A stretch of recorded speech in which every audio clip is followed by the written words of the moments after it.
Berawal dari gift TikTok hingga berakhir di kamar hotel, kronologi lengkap Om Sunanto habisi gadis 18 tahun di Cilacap.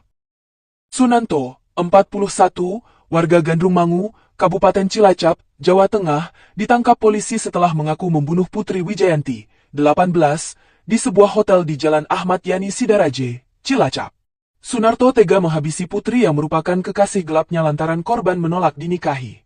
Setelah melakukan pembunuhan, Sunanto sempat menenggak cairan beracun dan berniat mengakhiri hidup.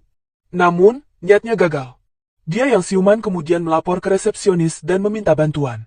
Kapolresta Cilacap Kombes Pol Budi Adibuwono mengatakan, pembunuhan itu terjadi pada Minggu, 30 November 2025. Kasus ini berawal dari hubungan gelap Sunanto dengan putri yang merupakan warga Margasari, Sidarja.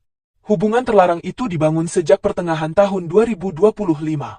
Menurut Kapolresta, tersangka mengenal korban melalui media sosial TikTok dan beberapa kali bertemu secara diam-diam di hotel yang sama. Menurut Budi, tersangka menjalin hubungan dengan korban sejak Juni dan hubungan itu terus berlangsung selama 6 bulan hingga malam kejadian. Pelaku mengaku sering memberikan uang kepada korban sehingga muncul ketergantungan dan hubungan tidak sehat di antara keduanya, kata Kapolresta, Selasa, 2 Desember 2025. Budi menjelaskan, pada Jumat, 28 November 2025, tersangka menginap di hotel selama beberapa hari dan berpindah kamar setelah korban berjanji datang di malam berikutnya.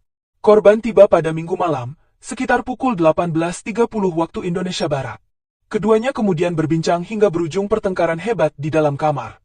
Budi menjelaskan, tersangka tersulut emosi setelah korban menolak dinikahi dan menyebut hubungan mereka hanya sebatas urusan uang. Pelaku marah karena merasa dimanfaatkan secara finansial oleh korban sehingga melakukan tindakan kekerasan yang menyebabkan korban meninggal, ujar Budi. Pelaku kemudian mencekik korban, menjambak rambut, dan menekan kepala korban ke lantai hingga sekitar 5 menit, sampai korban lemas dan tidak berdaya. Pelaku mengakui menekan kepala korban ke lantai beberapa menit hingga korban tidak sadarkan diri, tambah Kapolresta. Dalam kondisi panik melihat korban tak bernyawa, tersangka berusaha mengakhiri hidup dengan meminum cairan baygon 2 kali.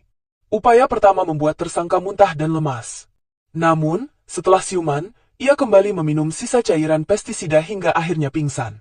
Pihak hotel kemudian menerima laporan langsung dari tersangka pada Senin, 1 Desember 2025, siang, setelah ia siuman dan meminta petugas menghubungi polisi. Unit Resmob Polresta Cilacap kemudian mendatangi lokasi, melakukan olah TKP, serta mengevakuasi tersangka ke rumah sakit sebelum dilakukan pemeriksaan lanjutan. Setelah dinyatakan stabil oleh tim medis, tersangka kami periksa dan ia mengakui seluruh rangkaian tindakan kekerasan yang dilakukannya, kata Budi. Polisi menyita sejumlah barang bukti seperti botol baygon, pakaian korban, sprei bercak muntahan, 2 ponsel, dan identitas tersangka. Pemeriksaan awal memastikan motif kuat berupa rasa sakit hati, kecemburuan, dan emosi tidak terkendali. Atas perbuatannya, tersangka dijerat pasal 338 KUHP tentang pembunuhan dan pasal 351 ayat 3 KUHP tentang penganiayaan yang mengakibatkan kematian. Budi menegaskan, pihaknya menangani kasus ini secara profesional dan mengimbau masyarakat bijak dalam berinteraksi di media sosial. Kasus ini menjadi peringatan bahwa hubungan tidak sehat dan komunikasi digital tanpa kontrol dapat memicu tindak pidana serius, katanya. Polisi saat ini masih mengembangkan penyidikan terkait riwayat hubungan keduanya serta kemungkinan adanya unsur lain dalam kasus ini.